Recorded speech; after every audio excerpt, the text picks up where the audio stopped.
Welcome to another episode of Endogenius. This edition was a lot of fun and strikes a slightly different tone than the last couple of episodes because it's a more casual conversation about how to navigate through life's ups and downs, shedding the weight of societal expectations and finding peace and purpose along the way. It dives into the story of one man's career, marital, and spiritual struggles and his ability to overcome adversity and build the life of his dreams. Today I'm catching up with my dear friend Steve Kramer. Steve is the host of the Certified Mama's Boy podcast along with his wonderful mom Nancy Yancey. Yes, that is her real name. And he's a wildly popular morning radio show host on Mix 106.5 Baltimore along with his co-host Jess Duitt.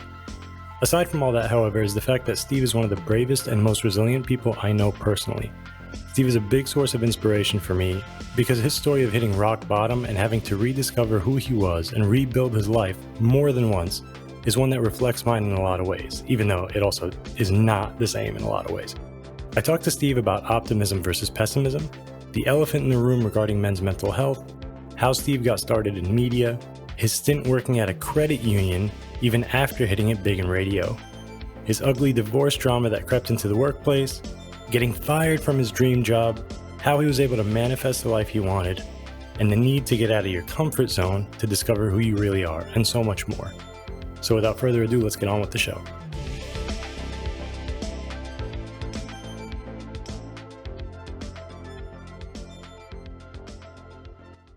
Just a reminder that this podcast is for informational purposes only and does not constitute medical advice. If you need medical advice, please consult a healthcare professional. All right. Got a hat on. I don't feel as naked anymore. There you go. This is like my... tell you that I was about to tell you like the video quality goes down once I start recording, but I forgot you already do this every day. I honestly don't do a lot of video stuff. So that's when it's like a video, I'm always like, what do I do with my hands? I feel like, you know, Will Ferrell in Talladega Nights. You know, I don't know. Where am I looking at the right spot? Am I doing the right thing? It's funny because you're the second person this week to use that analogy. Damn it. I was so proud of myself. We made some friends at the park with the kids the other day, and the mom of the other kids was saying that whenever she's telling her kids what to do, they kind of like freeze and don't know what to do. They like, just kind of throw their hands up. I'm literally telling you word for word what I want right now. Just listen. And the kid's like, I'm not sure. Are you speaking words? Yeah. That's like me in video podcasting pretty much. Like, what do we... Like, everyone's like, you should do a Certified Mama's Boy video. And I'm like, there's no way I could ever teach my mom how to do all this. I can barely get her on here just to do like about 3 days out of the week. She's always like, wait, what's the website again? Or where do I plug in the mic? Or it's like, this is as rudimentary as we get. It's like the basic. The more basic, the better. I don't think you give her enough credit though. Your mom's a pro, man. I see her Instagram game stepping up. For being 69. I mean, I got to give her credit, I guess, because, you know. Well, she keeps herself sharp. She was a CEO and everything. Like my mom doesn't even know how to work her phone. Yeah. Well, my mom doesn't either. So if I tell my mom what Google is, she's like, what are you talking about? I don't know. The worst part is, and I don't know if the same thing happens with your mom, but like it'll be in the middle of the show or something in the radio show. And like, I'll get a call, you know, like I'm like, oh my God, this must be like really bad. You know, my dad must have died or something. And of course I'm like, hey mom, what's going on? And it's just like, yeah. And like 3 minutes later, I get a text like, sorry, there's a button dial. I'm like, learn how to lock your phone. I know. My dad Please. does that all the time. It drives me crazy. Are you, do you think that you're naturally pessimistic? Like, does your mind always go to that worst case scenario? 100%. Yeah. Why is that? I don't know. I honestly don't know. I don't know if you're built. Is it nature or is it nurture? I think it's nurture, personally. I feel like you're a pretty optimistic person. That's just on the outside, but inside I'll be dying most of the time. But I have to have that facade. But you portray it well, at least. Well, thank you. I don't know. I don't know where it comes from. I don't know if it's, from. Yeah, like my dad's always been like a more of like the plan for the worst kind of guy, and so I don't know if maybe that's where it comes from. I always say I get way more of my dad's genes, my mom's genes, unfortunately. Like if I go back and pick my DNA, trust me, I'd probably rewire it just a little bit. I think you came out fine, but that's neither here nor there. It's a good combination. It's enough because I feel like if I was too much like my mom is almost just She's too super nice. optimistic. I mean, But almost to a fault. but that's You know what what I makes it mean? work. Yeah. Yeah. So it's like, it's a little bit in between. I'll meet somewhere in between of Yeah. being, I consider myself a realist because I can see Yeah. both sides. I I have the hear you. empathy side from my mom, but then I also have like the real life side of like bad stuff's going to happen sometimes from my dad, you know?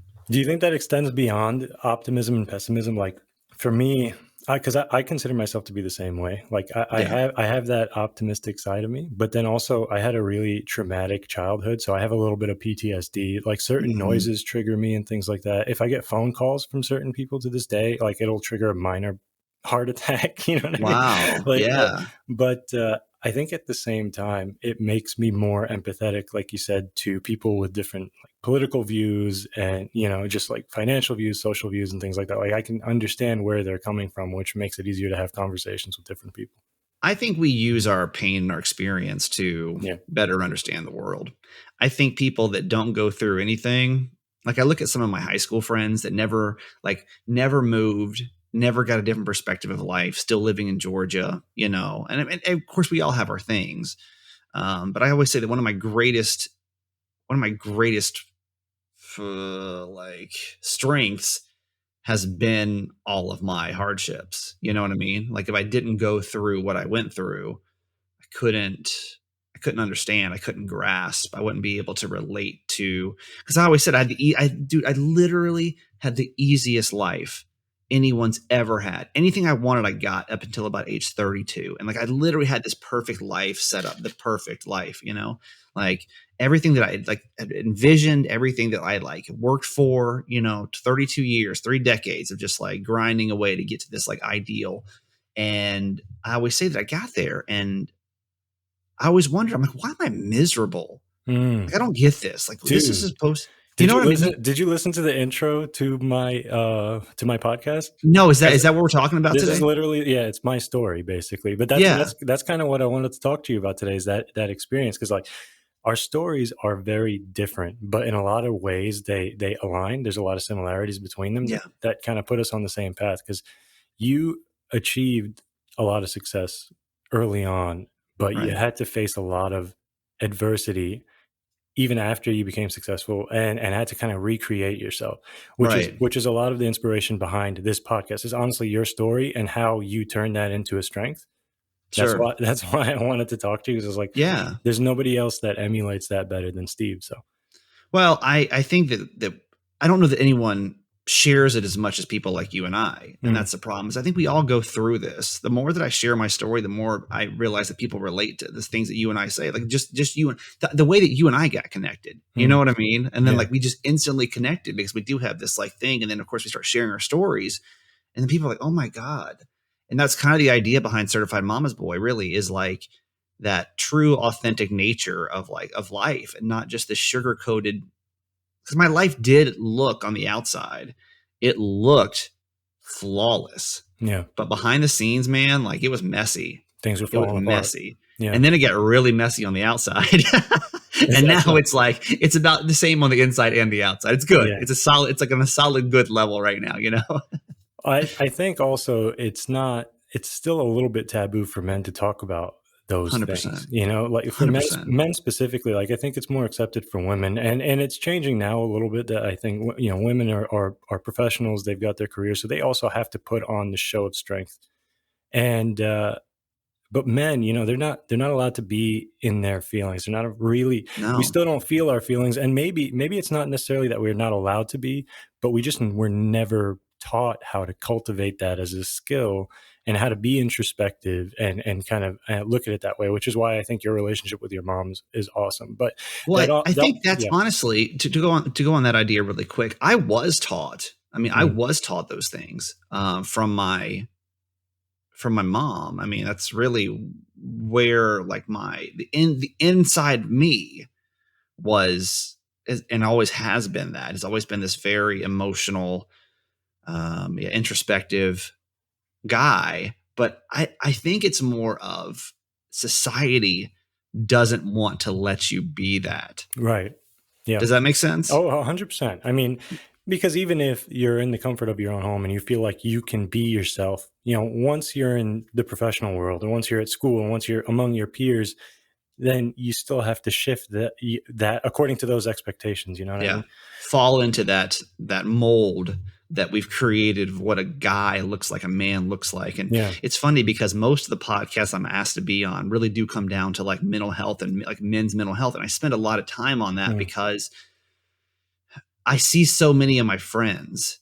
And honestly, even when I talk about, let's take people I don't even know. Like if I ever post, I think social media is my best example, because if I post something emotional on social media, especially about mental health, I can't tell you how many guys, like on the front side, like on like the post itself, the comments, Mm. all these women, oh yeah, this behind the scenes though, The DMs. the DMs, it's always, hey man, listen, thank you for putting that out there. I've been struggling with anxiety, I've been struggling Yeah. with depression, I've been feeling these feelings, I don't really know what to do with them. And I'm like, that's such the architecture that we've built for a man. Yeah. Is that like, of course you have these feelings, we all do, but you can't even post it, publicly. Like you feel the need to like hide it. We just have, and it's a frustration of mine and a It's not reason of even, why go ahead, please. no, go ahead. It's not even just publicly, I think, because I have a close knit group of friends, and there's one of them specifically. His name is Steven, actually, who's my day uno. He's like my best friend Mhm. since childhood, and I can talk to him when I have those feelings, but there's almost an inclination that he's going to be, everything's going to be fine. Don't worry. He doesn't want to, connect and validate those feelings. He wants to be like, just shut it down. Sure, You're going to be sure. okay. And that's what it seems like. That's like you said, the architecture that we built, even within our Yep. relationships with our close friends, or when I was going through what I was going through with whenever we first met, I was at that larger national company, and it was a really toxic work environment, my manager was always gaslighting me. It was just, they were firing people left and right with coronavirus. My pay was cut and everything just kept falling on my head. They kept giving me more work and assignments that I didn't know what to do with. And I was just like, I was so anxious. Kids were at home with us. Savannah was also working from the house. And I woke up every day just feeling this dread, this existential angst, and I didn't know what to do with it. And it was like, I almost wanted to, I was thinking about death a lot. I was just, I don't know Yeah, how I can make it through this. You know what I mean? And yeah. I How will remember you? one day after about a year of that, I shut it down for a while and I tried to keep going as much as I could for the sake of everyone around me.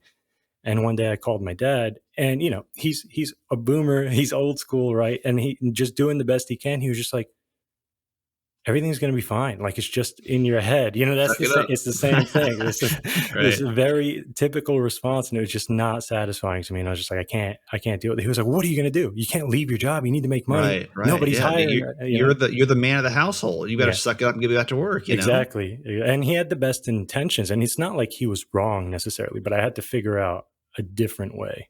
Sure.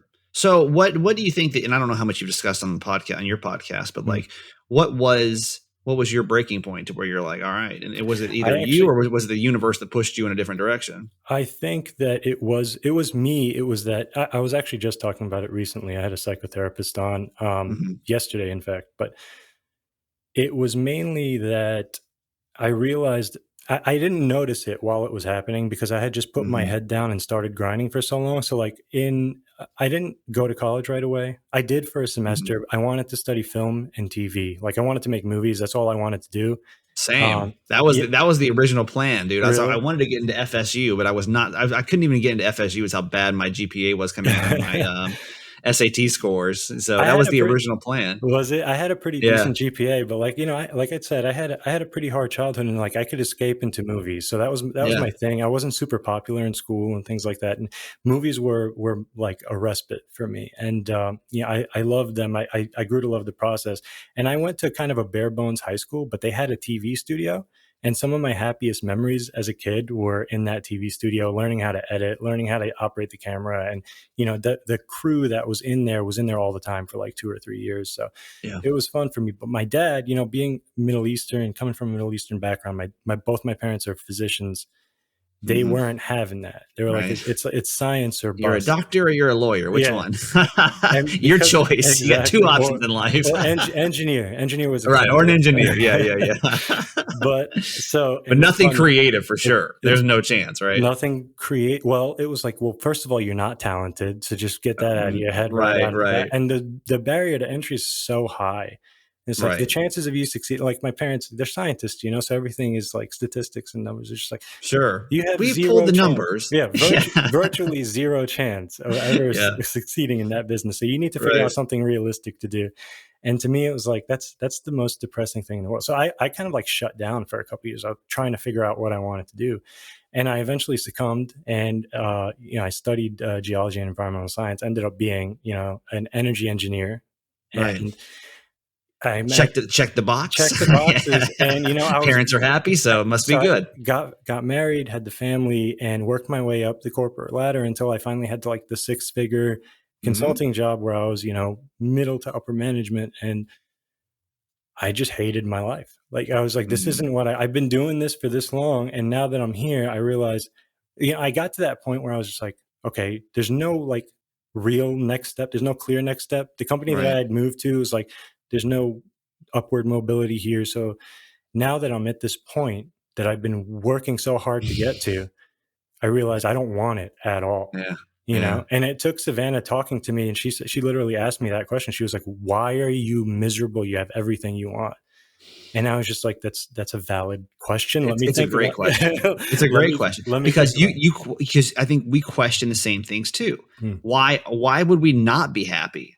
Like, I felt something was wrong with me. I don't know. Yeah, it must be. Maybe I'm just going through a phase or something. Like it's you almost feel like a little. At least I did. I felt like a little selfish. Like how this is 100%. Like a dream job. I got this beautiful wife. I got this nice house. Like I got all these things. Like why in the hell? Like how selfish must I be to be unhappy in this situation? And then making the people around you unhappy as a result of it. You know what I mean? But what it was is that I realized, I'm betraying my true nature. I'm not doing what I'm supposed to be doing in this world. And I'm not in alignment with myself. And that's why there's this disconnect. You know what I mean? Yeah. But speaking of your career, which is why we're really here, I want to talk about your stories. Can you tell us, because you said you had everything you ever wanted until you were about 32 years old, right? Can you talk to us about how your career developed and how you got to that point where you were a popular radio DJ in San Diego? Well, I mean, that was it. Like I talk about just like your purpose. Like I don't really have much of a why behind it. I just probably by the age of 7 or 8, I was like, I just want to be on the radio. Like that's like the only, like, I always wanted to like produce, but like radio was always a thing for me, but I didn't quite know the path. And so it was like I would do any kind of media thing I could find. Like I was in, the news teams and all my schools, and I would do, I took film classes. Then I wanted to go to FSU for college, and I didn't make it in. And so I decided to go. I was like, I'll go to Georgia Southern for a couple of years just to like get my GPA up, and then I'll transfer down there and then look into doing film, because film was also always like it's like you, like I enjoyed the art of film. I enjoyed making film. I always have had like a kind of a photogenic eye. And so I thought it would be like a good thing for me to do. But so I went to Georgia Southern and I went to tour, and the first thing they said, well, on the first tour, they were like, there's the student radio station. I was like, student, I just didn't like put it together, but like student radio station. So I was like, okay, let's go over there and check that out. And I just fell in love the second I walked in. I was like, yeah, like this is like what I want. Like this is what I want to do. So I was like, okay, I'll go to Georgia Southern, and that just kind of progressed. And I spent 4 years in that studio and kind of went against the norm because I turned a college radio station, your typical come in, play whatever you want, do whatever you want, kind of into more of like a formatic radio station in my sophomore year. So I was kind of going against, they had the student board, whatever it was, had elected me as the program director, and I went in there and I completely changed everything around, and it really was a great sounding radio station. I had a lot of success from that, and I was like, I must have something here. Let me keep working on this, and it's like, let me go to the next step. Let me go to commercial radio. And so I literally just started. How did I even get in touch with him? I don't even remember, but I just kept harassing this program director in Savannah. And I was like, hey, let me, can I work? I had to call him probably 50 times just to get him to call me back. And eventually he did. And from there, I started doing a weekend shift, and then I got to do the big night show, and I was excited. I had to drive. I was in class every day from 8 until 5. I'd drive from Statesboro, Georgia, down to Savannah, Georgia, every night from 6 to 11, and drive back. God. And then, it was crazy. I had this old beat up Jeep that like barely ran, had like 200,000 miles on it. I'm like, this is how I'm going to die. Like, this is exactly how at that age, you could do that. You can get. Oh, that age, yeah, totally. You didn't need to do that now. No, there's no way, like there's no way. So, but when you have that passion, that's what I'm saying. Like that, I don't know. It wasn't like, and my mom was always so different than your parents, because she was like, just follow your dreams. Talk about a profession where you're bound to fail. I mean, any kind of media job is like, the odds are so against you. But I just had this burning desire and almost this optimism of, let's just try it, of like, sure. I can always restart, with my life. I can always restart. I always think that, I can always I'm 38. I can always restart because I don't have a family now. I don't have anything. So it's always, let's roll the dice again, because I love doing it. I come alive, and that I always have. Like from the second I walked into that radio station for the first time, I just like this, even just podcasting, like this is where I feel the most alive. Creating this kind of spoken word content is where I just feel like I thrive. And I like doing other kind of content too, but this is like my thing. So from there, my boss actually got fired, and he went to Panama City, Florida, and tiny radio market.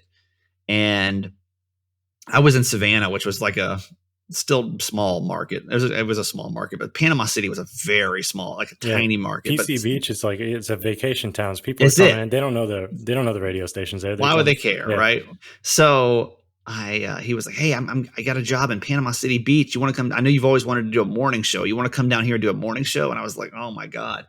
So of course I consulted a couple people, and a lot of people were like, man, don't do it. Like, you'll never get out of there. Like people like, cause most of the hosts just moved there and died there. They just a dead end. Yeah. That was it. And I was worried, but I was like, this is an opportunity for me. And Miguel Fuller, who was my friend at the time, and also a radio nerd, it's like, listen, like they're like asking you to come down there and build your own thing. Like, this is your chance to really like do it. Why not?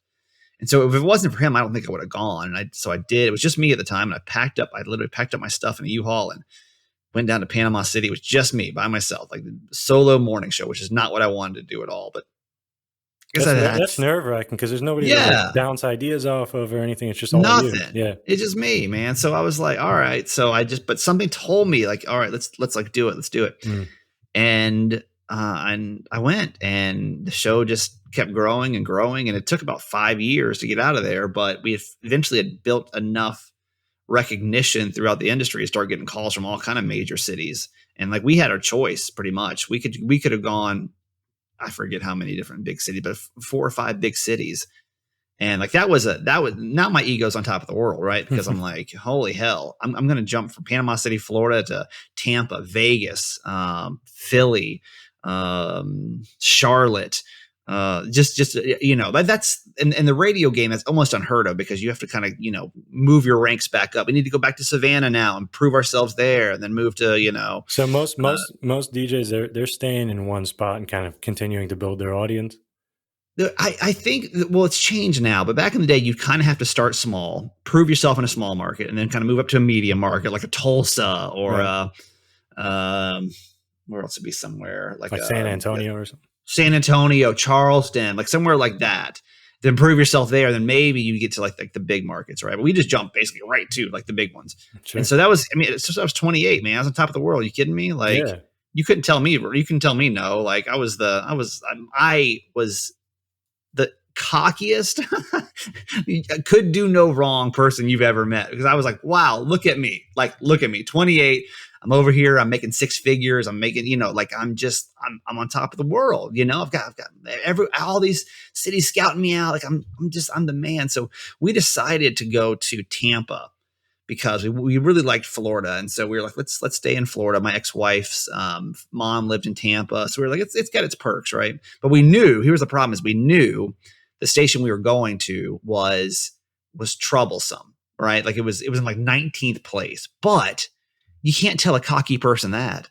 Dude, like if I can go from Panama City, Florida to Tampa, because they don't have, because I'm Kramer. not there. Yeah, exactly.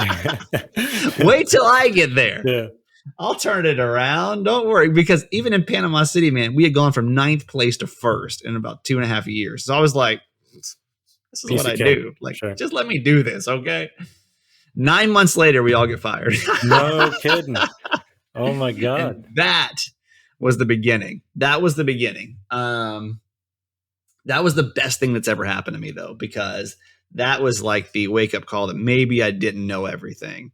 And it took me way down to this humble approach. And I had to go, because the radio market is what it is. It's hard to get jobs. So I had the opportunity to go back to Panama City, but I'm like, if I go back, I know I'm never going to leave again. I just know, like, this is it. Like, I'm going to be the guy that's like, he's in Panama City and that's it. So I'd rather just not work in radio right now until I can find something else. So talk about humbling. I went and worked at a credit union just to pay the bills and get something in between. And I did that for about a little less than a year, but the most humbling experience, man. The beginning of me just realizing that, like, you took it all for granted. You know what I mean? Like, you just took it all like it was going to be there, and you didn't appreciate it, and you didn't work. Like, you worked hard. I always worked hard, but like, I just was so cocky. And so, you know, I was 27 on 28 on top of the world. You know what I mean? Like, I think a lot of people. Was there something about the Tampa radio station? Was there something about the environment that you were working at that you think hindered your ability to bring them up the ranks? They decided, the corporate, it was CBS radio, and they just decided that they were going to go more, that they could make more money doing sports radio on certain stations in certain markets. And they just saw that station as prime. Yeah. The signal was weak.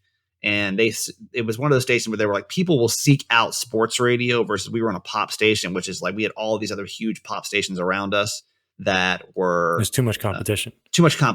And we were in like the smallest signal. So it made sense. We were up against juggernauts. It was a good attempt, and we put on great radio, but there was too many things stacked against us. I don't take it personally, but at the moment I did, it was because it was my identity, man. I'm sure you kind of felt that too. Like, who am I without radio? Like, I'm the credit union now. Like, what? Like, who is this guy? Yeah.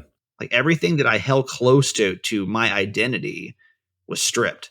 Yeah. Well, that speaks to a larger problem about adopting your occupation as your identity, but that's a different story altogether. Yeah. And the most painful experience I learned from that, which came to be my best lesson, is how many people fell away from my life during that time. How many of my friends, just disappeared. I'd say half of them, half gone. No kidding. Yeah. No. And I was like, the ones that I'd met through the radio days. You know? I was going to say maybe some of the old folks out in Georgia were still around. But my day ones, if you will, always there, always have been. Before I became this Kramer character, they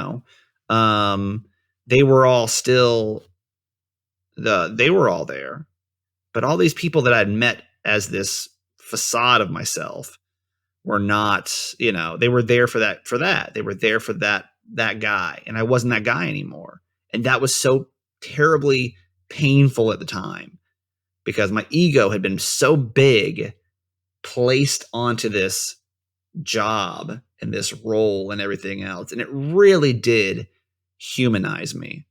It really did humanize me. So I eventually got another job in radio over in Phoenix, and I was doing country radio, and everything about that job felt wrong. I'm just. Do you not like country music? I like it now. What was wrong about it? But I can't. It's not me. Like, what they need for those kind of stations, they need a very like. They need a good. I go to church every Sunday. I got my family, and like.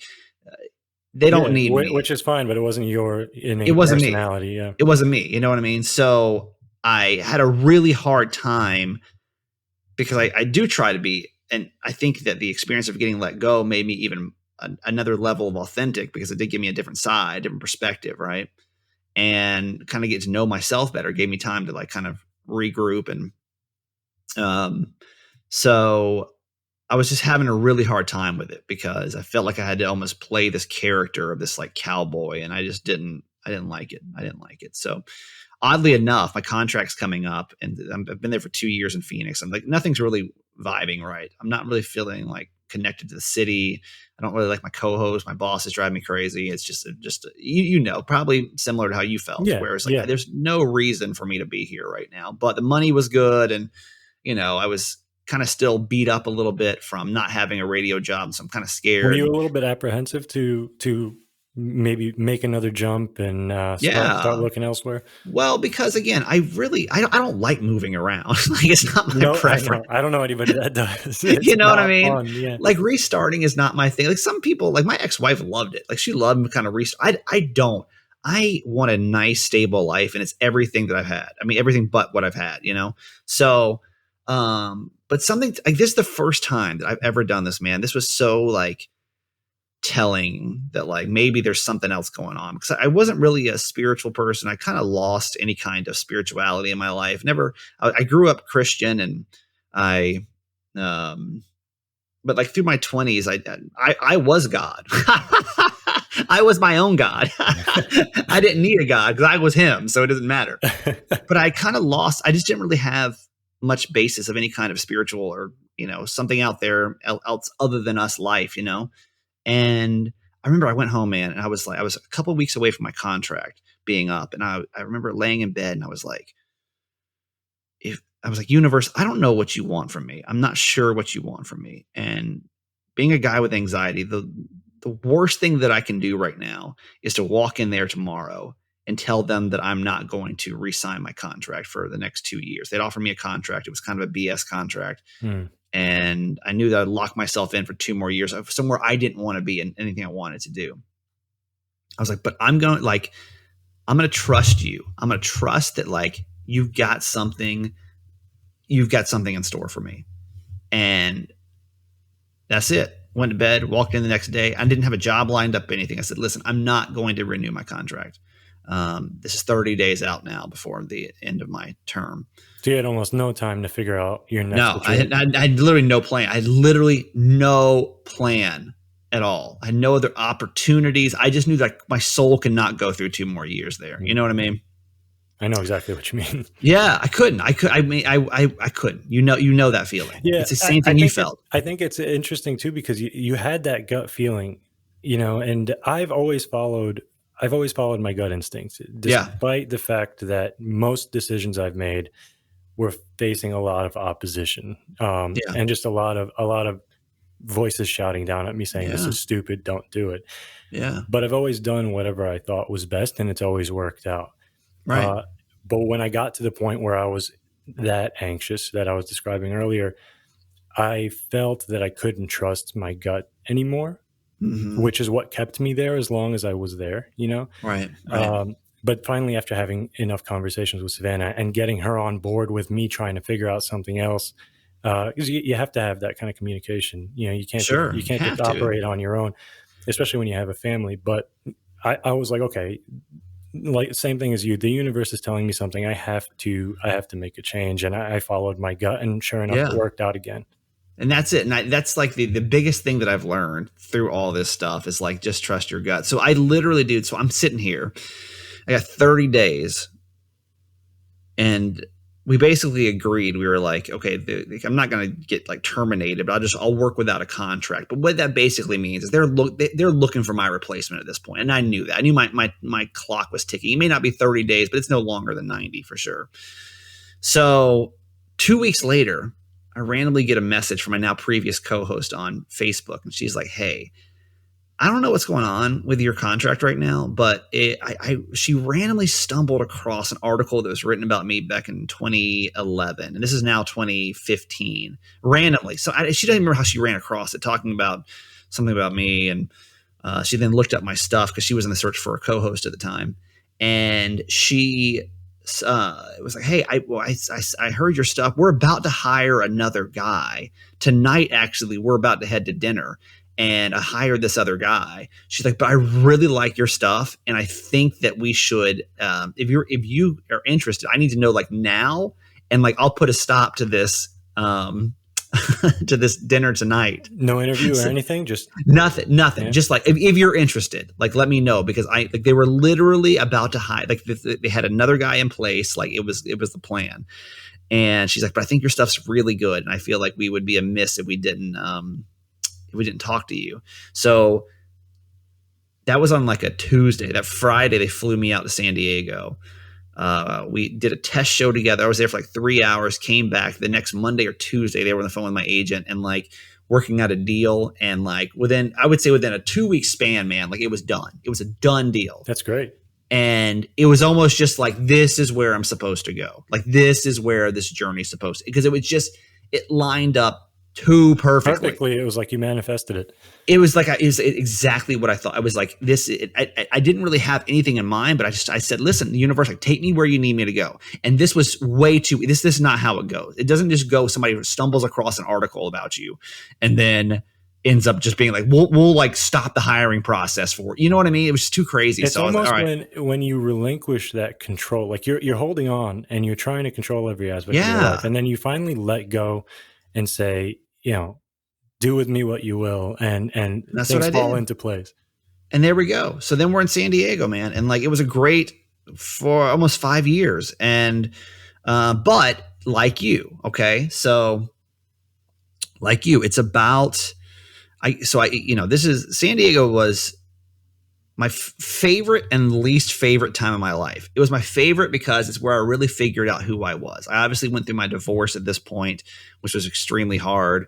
I friggin' had this long-term come down from trying Molly, and like that really effed me up. Like I was fell into this really dark depression, and like I had this ear condition thing that like because of it was just like, it was so wild.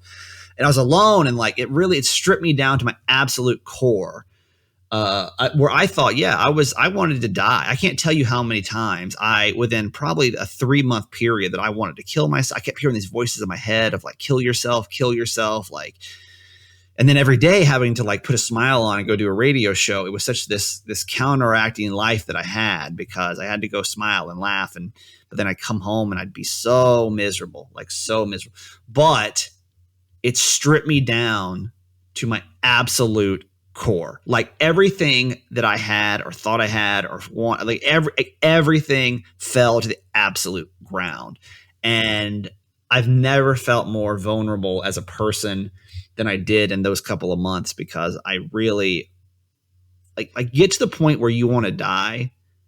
And like, that's your rock bottom. That's where I was, man. I was miserable. This was at the end of that 5-year stint. No, so this is about in the middle of it. So this is probably 2.5 years in. We'll just say 2.5, like halfway through the time. And I for the first time in my life, I had to pick myself up, and like with the help of other people. Of course, my family was always there, but I never had to do things alone ever. Like I was always in these long-term relationships, codependent relationships, where I was always leaning on the other person. Like I didn't know how to live a life by myself. I didn't know how to do that. And so I had to get myself. You weren't comfortable with your own company. Was it like a dislike of you were? Who the hell was I? Yeah. I didn't know. I couldn't tell you who that guy was before. I could tell you who Kramer was. I had built this radio personality, but who Stephen Yancey was, man, like I didn't know. I had no clue.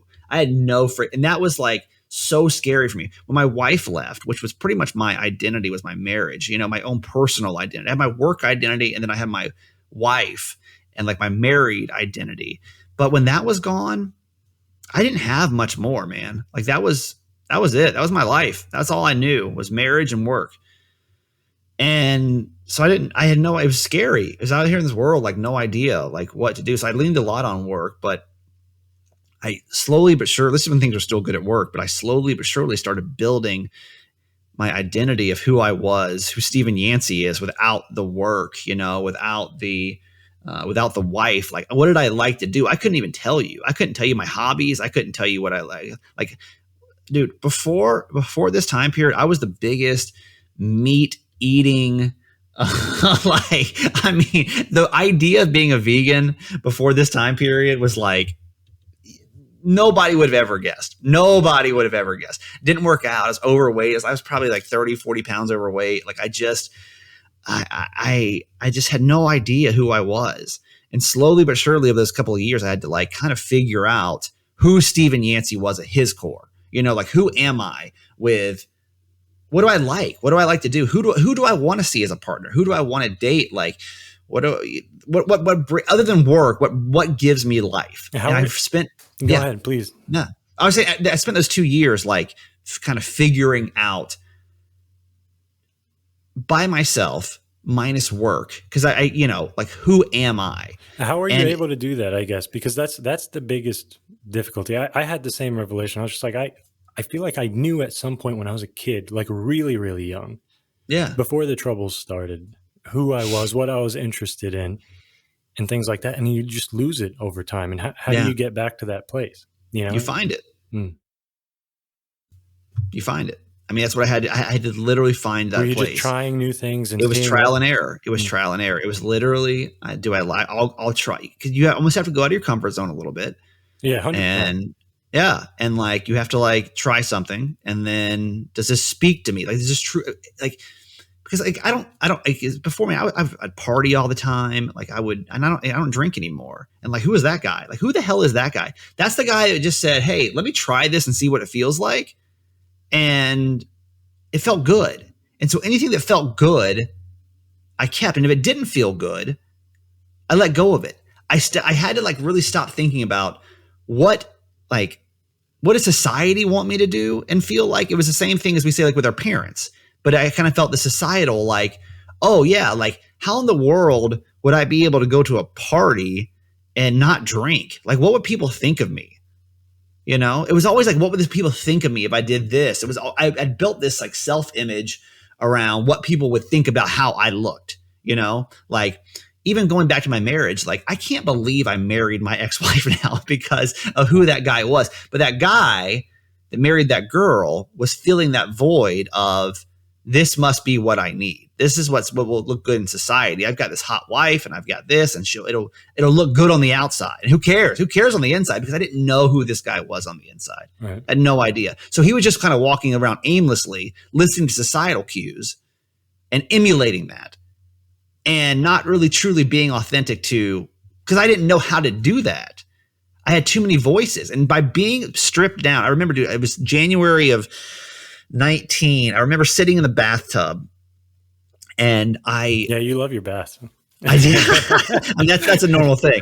But I remember I was Googling ways to kill myself. Oh my God. And I think about that moment a lot, because that guy was so lost.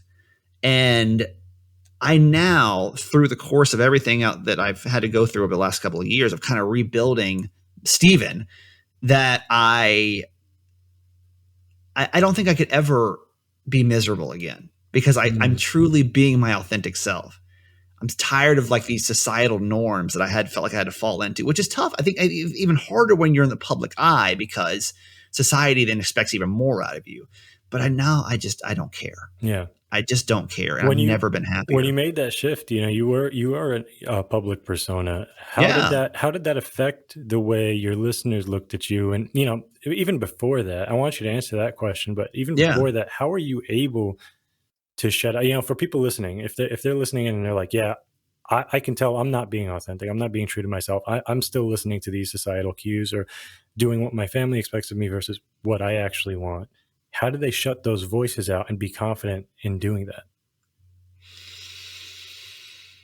Like, well, you got to be suicidal first. No, I'm just kidding. You definitely have to get to a point where the pain is too much to bear, and you have to make. Yeah, I think that's what it is. Like, you just become so miserable, and you just one day you wake up and you say, "I don't want to be miserable anymore," and you almost have to give a middle finger to anything that doesn't make you happy.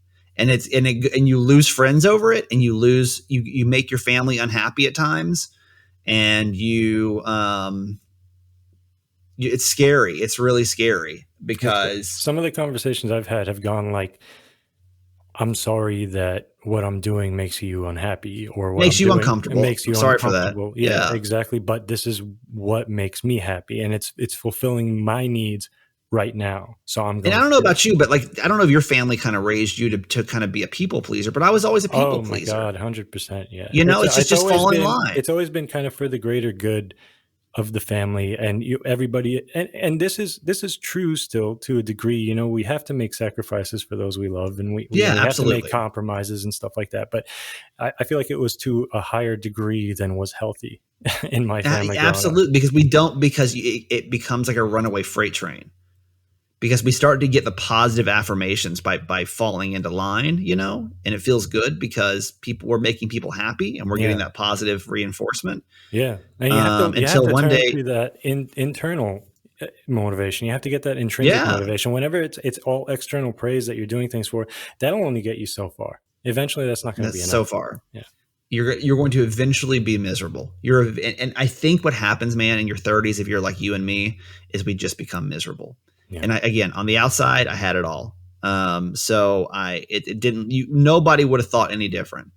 But I knew on the inside that something was just not right. So I spent those 2 years really figuring out who I was, and at least, I mean, I think we're always trying to figure out who we are, but I have a much better grasp of who Stephen Yancey is now than I ever have.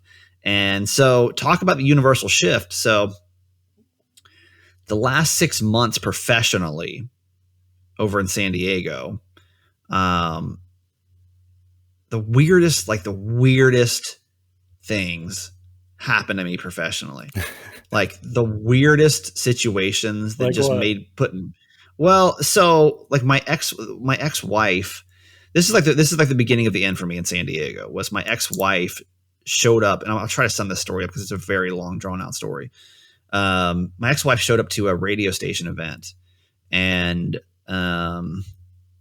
it became obviously a saga. All my coworkers were there. It was a margarita festival, and so everybody's like wasted. It was just like it was a mess. And so they all like, we're gonna fight her. We're gonna fight her. And we, Oh my as being God, radio people, we all we kind of just turned it into like the saga. We turned it into a soap it was opera. dramatic. Yeah, It was dramatic. So of course we played up on it, right? sure. And so everybody was behind it, man. Everybody, yeah.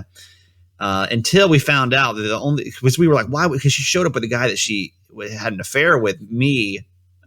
She was at this event there with him, right? And she was How like, long was this after the divorce? this is about a little less than a year. Okay, So this is the first wow. time I'd actually seen her, Still a though. fresh wound too. Oh yeah, oh for sure. So I mean, she's probably 30 feet away from us, and so we're sitting there, man, and I'm like, it became really What messy. on earth possessed her to show up? Right? Thank you. So this is what we started doing. So we start I'm not playing trying this to up. judge, but Jesus. Our social medias, we start playing it up. My ex-wife's here. Oh my gosh, all the drama starts going and yada yada. The typical radio yuckness, right? Long story short, we find out the reason that she's there, and she's like getting in fights with like people at work. It was like these verbal. It was like oh my God, this is so messy.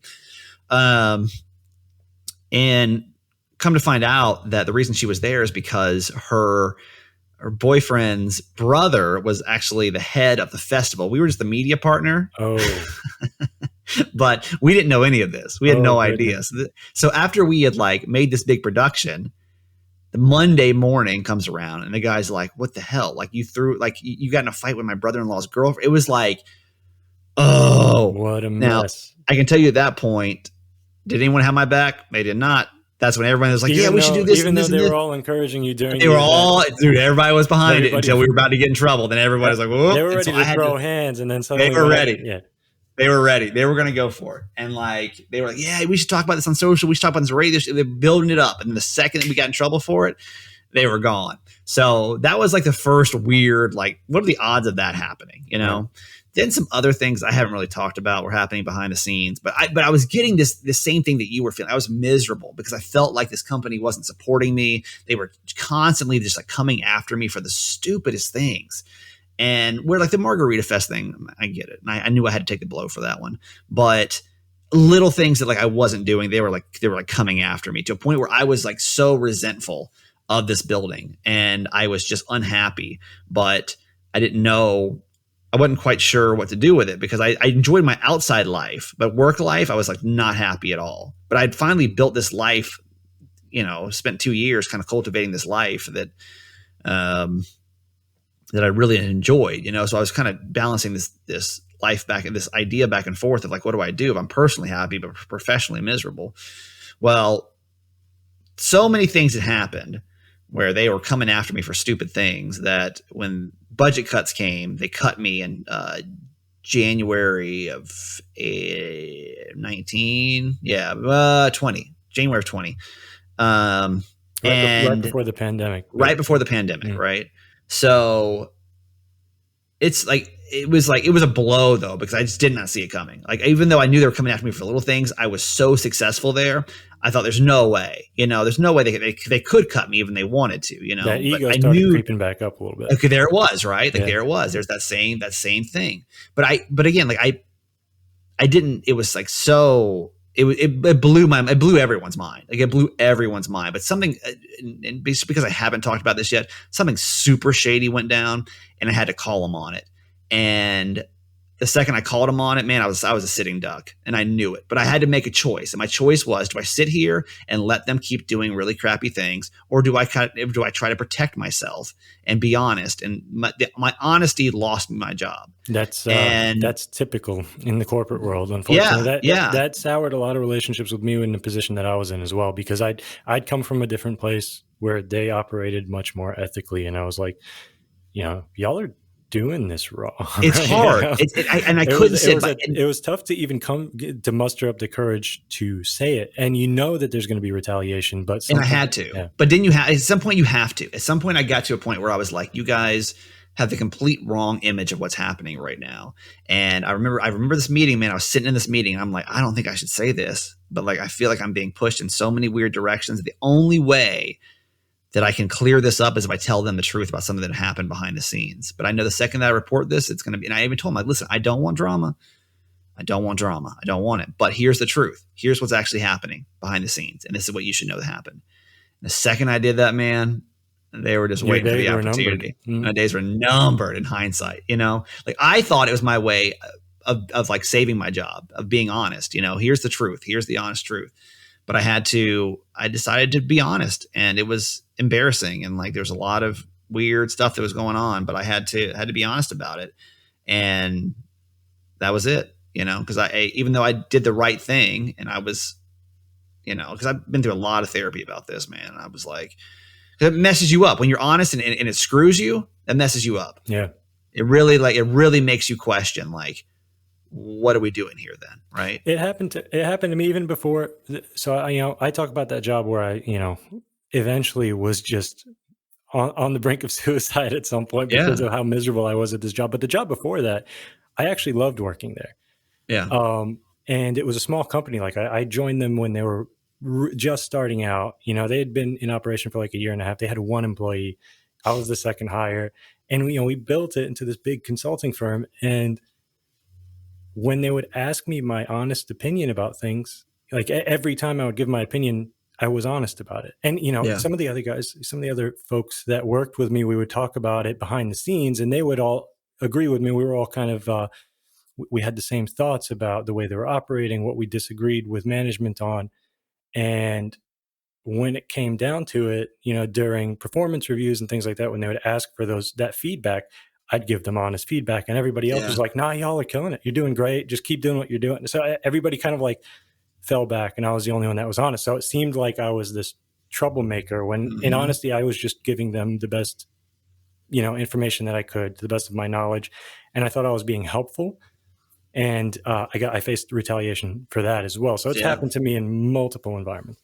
And it sucks. It's it's honestly, it's the most crappy feeling, especially when you do what you love. Like I know, it's like the worst when you're like, okay, I'm gonna be honest here. I'm gonna like call out some things that are happening, and when you do, they don't want to hear it. You're a liability at that point. Some personalities like you and I are just, even though it spells trouble, like you can't help but be who you are. I was raised to be an honest person, and I I just say what's on my mind. I don't know any other way to be.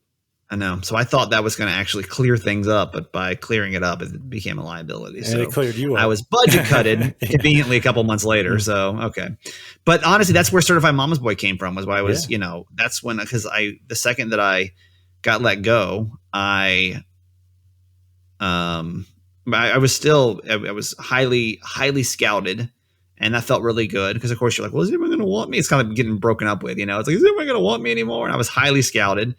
And this was in January of 2020, right? Things are still good, man. We're going to go here, going to go here. Yeah, all right, this station. And then pandemic, right? So I'm here, I'm getting no job. And now we're going into a global pandemic. And that's when I'm like, well. So everyone shut down the hiring process. Everything. I had about 7 job opportunities. They all fell away. They all fell away. And that's when I was like, what timing? I mean, within a week, they were gone.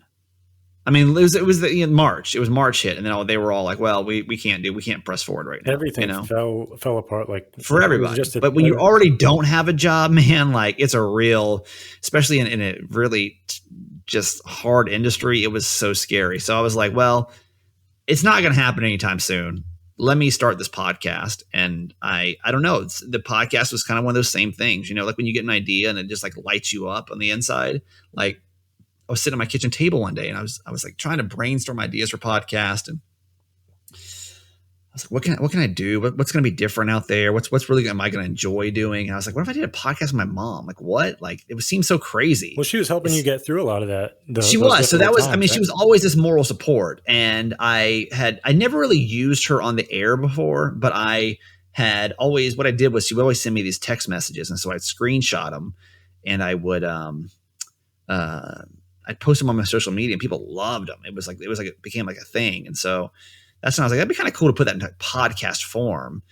And so it also helps that she has a beautiful voice too. Yeah, right. The most maternal Southern woman ever. She's just great. So I was like, why not? Why? Because I got nothing to lose. Like it's nothing, nothing behind it. But like, dude, it was like my soul was on fire. Like the name Certified Mama's Boy just popped in my head. Like it was just like everything that I needed. Like within like 20 minutes, the domain was available. Everything, you know what I mean? Seriously, because I feel like when the universe wants you to do something, like all this resources you need, all the ideas, all the energy just comes to you, and like that's exactly what happened. It was like, boom, like.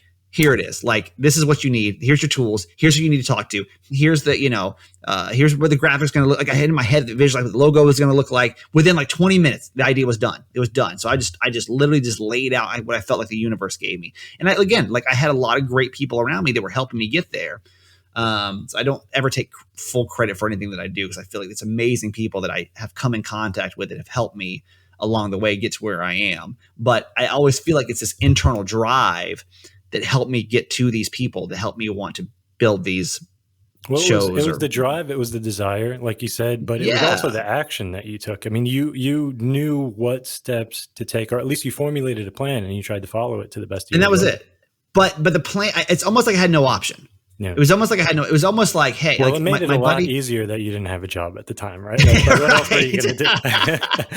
It's a global pandemic. It's like at the very beginning, we weren't even like talking to each other at all, Yeah. Yeah. Like what else? But I almost feel like, wow, was that like all divine timing, because I mean, like, again, I was about to go back and get a radio job and that would have been it. I'd have moved. Certified Mama's Boy never would have been a thing. And, but what's so funny was that my buddy had gotten let go about maybe 6 months earlier from his job, a radio job. And he had actually started a podcast and it became really successful. So he already kind of had a blueprint. He almost forced me to do it. He was almost like, dude, you have to like, because before I even came up with Certified, he was like, you got to do a podcast. And that's like where the idea came. You got to do a podcast. This is before like everyone started doing podcasts. So it was like, you got to do a podcast. You got to do a podcast. Yeah, and I was like, hey, now. I'm in that second or third wave. I feel like you're like at a good point. You're not like a pandemic podcast because, like you're actually wanting to do this. People you're not doing it because you're bored. That's the difference. Like a lot of people, this was desperate. Desperate. Yeah, that's what it was. So I had to like, everything just fell in place. Everything, like, the idea that the people, everything was just like, and I'm like, okay, I'm doing this podcast then. And I committed to doing 30 days every day, or, Monday through Friday, to see what happened. And it just kind of took off, and I was extremely happy with it. And, you've got the stamina for it too, man. I couldn't imagine trying to put out a show every day.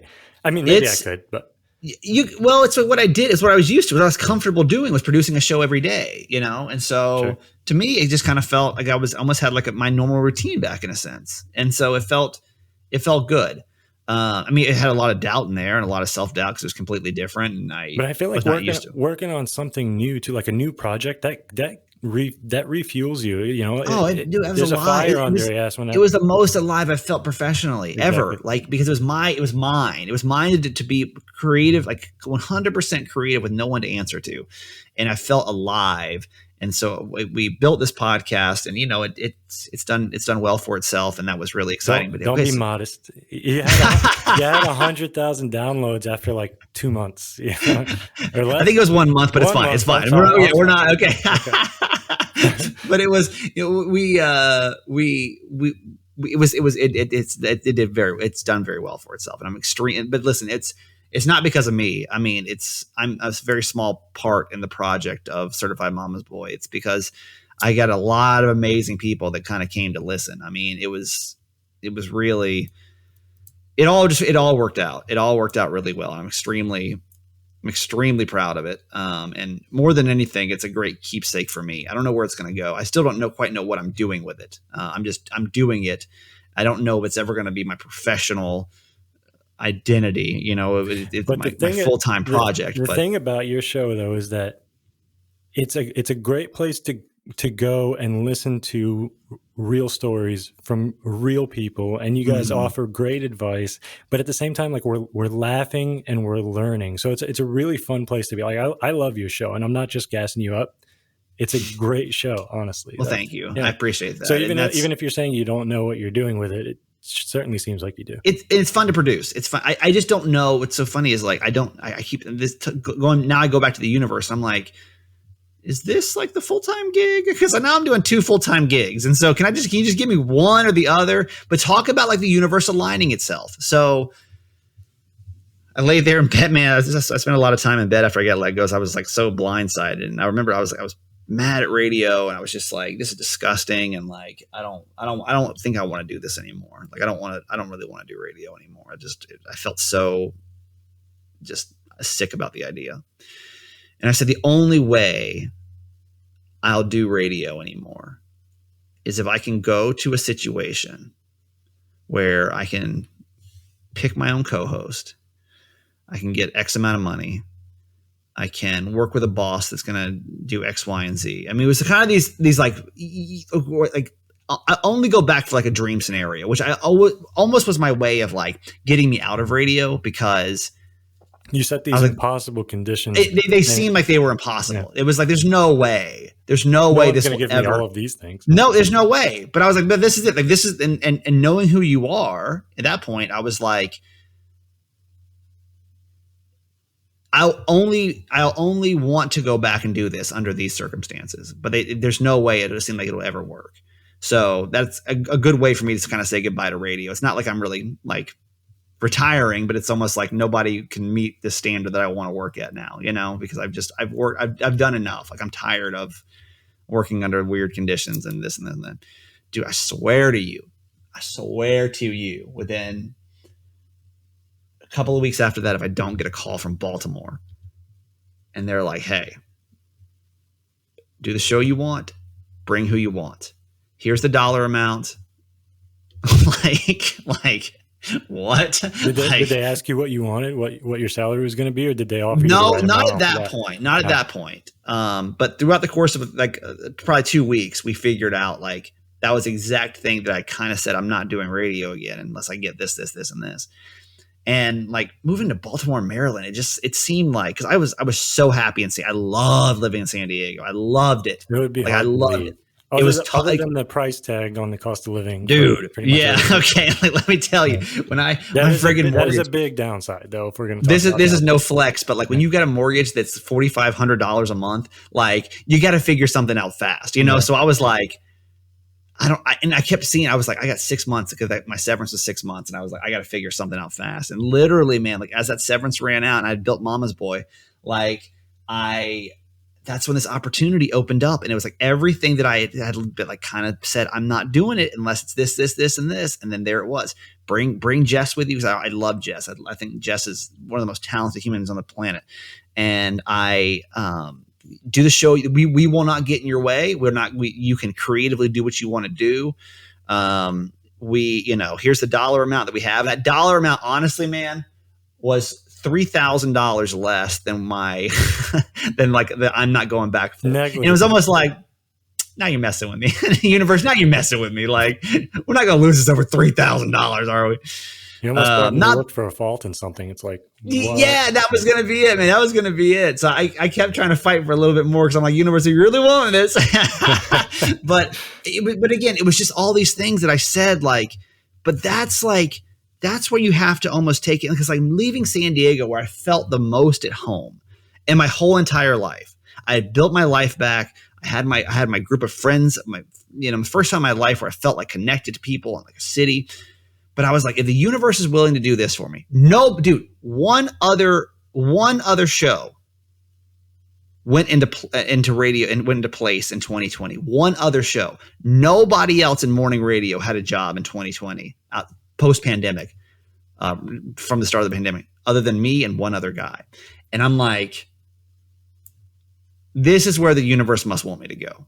I'm not sure why I'm moving to Baltimore, Maryland. I still don't know what the hell I'm doing in Baltimore, Maryland, man. I don't know. I look out here, I'm like, where the hell are we right now? But it's trusting your gut.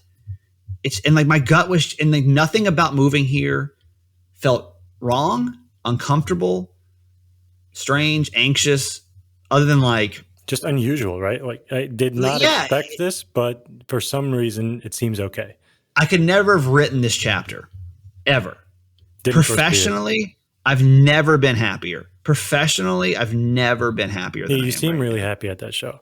You can shout it out. Let people know. We'll put it in the show notes. It's called Kramer and Jess, and you can get it on the Odyssey app. And we put up a podcast every day too. But I feel the most professionally alive between the podcast and the radio show. I'm so professionally happy. Personally now, I'm in a good place because I know who I am.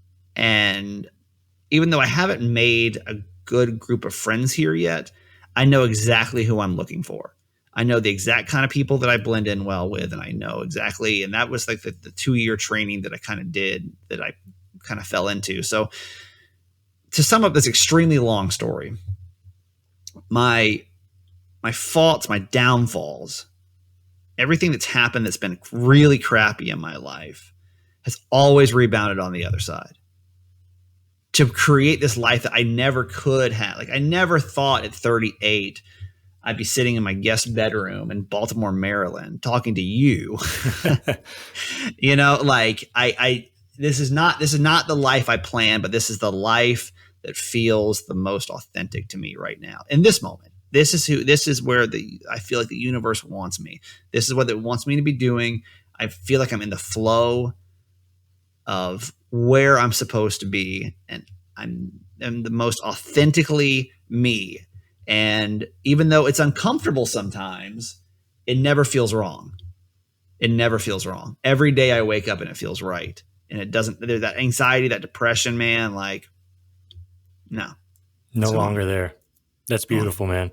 Yeah. I can't think of a better place to stop the show.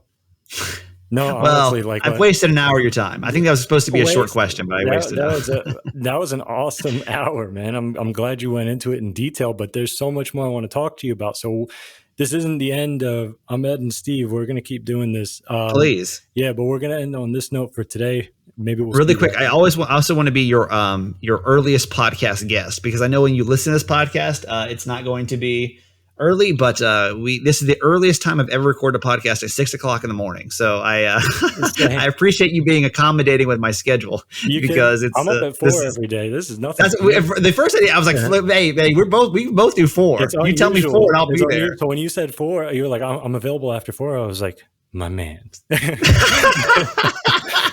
We know it. We know this life, man. It's fun. It's all fun. right, brother. All right, well, I'll talk to you soon, all right? It was good having Yes, you on sir. the show. Thank you for listening to my conversation with Steve Kramer. His podcast is called Certified Mama's Boy. You don't want to miss it. New episodes are released daily, and you can find it wherever you listen to podcasts. His radio show, Kramer and Jess, airs from 6 a.m. to 10 a.m. on Mix 106.5 Baltimore. If you're not in Baltimore and you want to tune into their daily podcast, Kramer and Jess Uncensored, you can do that as well. If you're interested in connecting with Steve or learning more about him, please visit the show notes.